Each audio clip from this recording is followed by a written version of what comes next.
Analisis isu kontemporer di Indonesia. Perkenalkan, saya Diana Novita dari kelompok 4 Angkatan 2 Golongan 2. Baiklah, pada kesempatan ini kita akan membahas tentang yang pertama, isu kontemporer di Indonesia.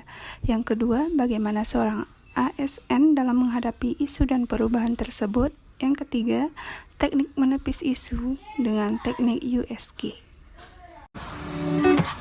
Baiklah, kita akan membahas tentang pembahasan yang pertama, yaitu isu kontemporer di Indonesia. Apakah isu kontemporer itu? Isu kontemporer itu merupakan suatu permasalahan yang menjadi trending pada saat ini, sehingga penyelesaiannya harus sesuai dengan penyelesaian pada masa sekarang. Nah, apa saja yang menjadi isu kontemporer di Indonesia?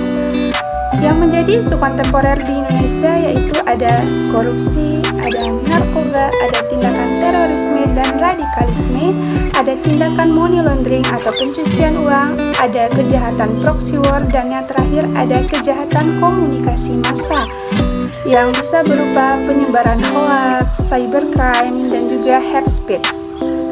Oke, kita akan menjelaskan satu persatu isu kontemporer di Indonesia. Yang pertama ada korupsi. Korupsi merupakan tindakan penyelewengan dan penyalahgunaan uang negara atau perusahaan demi kepentingan diri sendiri. Yang kedua ada isu narkoba. Narkoba ini merupakan singkatan dari narkotika dan obat berbahaya. Narkoba sering juga disebut sebagai nabza. Nabza ini singkatan dari narkotika, psikotropika, dan zat aditif. Dan yang ketiga ada isu terorisme dan radikalisme. Nah, apakah perbedaan terorisme dan radikalisme ini?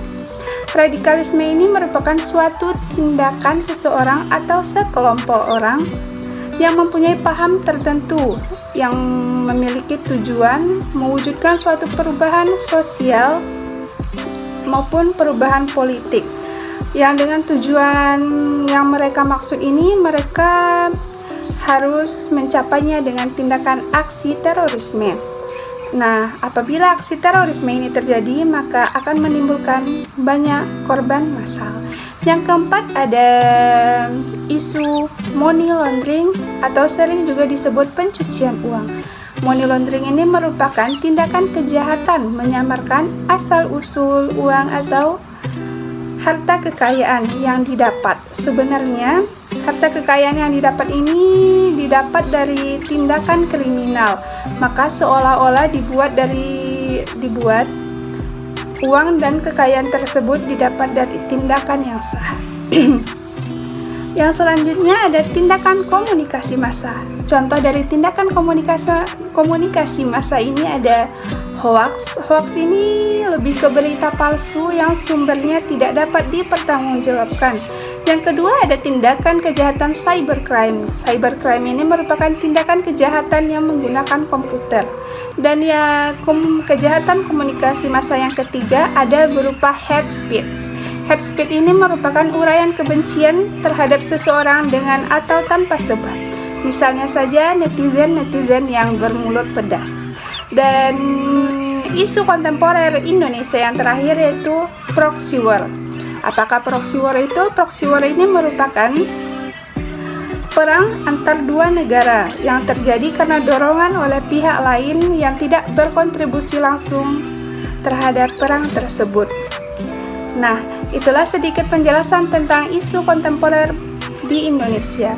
Selanjutnya, kita akan membahas ke pembahasan yang kedua. Oke, kita masuk kepada pembahasan yang kedua, yaitu bagaimana seorang ASN dalam menghadapi isu dan perubahan yang ada. Seorang aparatur sipil negara diwajibkan menjadi generasi pembelajar yang bukan hanya menerima, tetapi harus beradaptasi terhadap perubahan-perubahan yang ada. Maka, untuk menghadapi isu dan perubahan tersebut, seorang aparatur sipil negara dapat melakukan upaya dengan cara yang pertama, dengan cara menjalankan tugas sesuai dengan peraturan perundang-undangan, meningkatkan pengetahuan, skill, dan kreativitas. Yang ketiga, meningkatkan kualitas diri. Dan yang keempat, mampu menunjukkan kinerja yang profesional dan akuntabel. Dan selanjutnya kita masuk kepada pembahasan yang ketiga, yaitu teknik menepis isu dengan pendekatan USG. Apa itu teknik penepisan isu dengan pendekatan USG? Yaitu teknik penepisan isu dengan memprioritaskan 3 hal, yaitu dari tingkat urgensi, dari tingkat seriousness, dan dari tingkat growth-nya. Urgensi ini bisa diartikan sebagai seberapa mendesaknya isu tersebut untuk dibahas, dianalisis, dan ditindaklanjuti.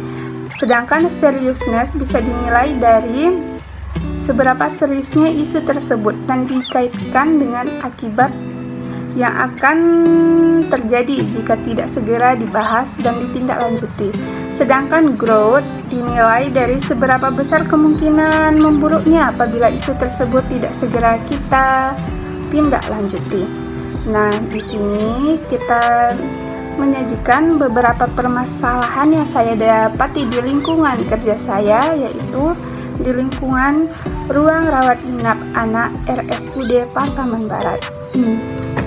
Selama bertugas di sana, saya